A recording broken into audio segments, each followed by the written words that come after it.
Au lendemain de la réouverture des commerces, On a une inquiétude avec la semaine de relâche. alors qu'il y a augmentation du nombre d'éclosions dans les écoles, les autorités ne voudraient pas que la relâche soit le début d'une troisième vague. C'est pas le temps d'organiser des activités avec d'autres familles. C'est pas le temps non plus de demander à ceux qui ont 65 ans et plus de garder les enfants. On laisse toujours entendre que d'autres régions comme la capitale nationale pourraient passer à l'orange. Mais François Legault parle aussi de serrer la vis. Ça pourrait même être dans des zones oranges actuelles. On ne voit pas la nécessité actuellement d'avoir des barrages, mais est-ce que ça sera nécessaire pour la semaine du 1er mars?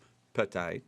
Que fera-t-on avec le couvre-feu? La présence des nouveaux variants pourrait changer la donne. S'ils sont associés à une plus grande transmissibilité, mais surtout une morbidité et mortalité élevée, ça nous inquiète. 11 cas de variants ont été détectés jusqu'ici au Québec, dont 2 cas de la souche sud-africaine en Abitibi-Témiscamingue. Les 2 cas n'ont pas continué à se transmettre dans l'Abitibi, mais c'est à surveiller de très près.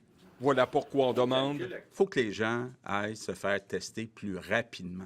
une situation qui retarde la détection des cas, la présence de variants qui causent des maux de tête ailleurs dans le monde. On est rendu à 10 000.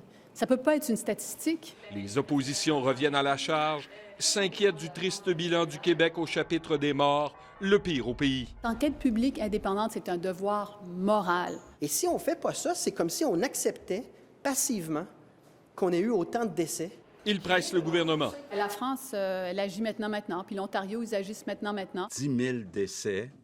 Donc, c'est quand même là toute une catastrophe. Le premier ministre s'en remet à la commissaire à la santé afin de faire la lumière sur les ratés de la première vague. La commissaire à la santé et au bien-être est complètement indépendante. Elle a tous les pouvoirs d'enquête. La commissaire a prévu le dépôt de son rapport et de ses recommandations d'ici septembre prochain.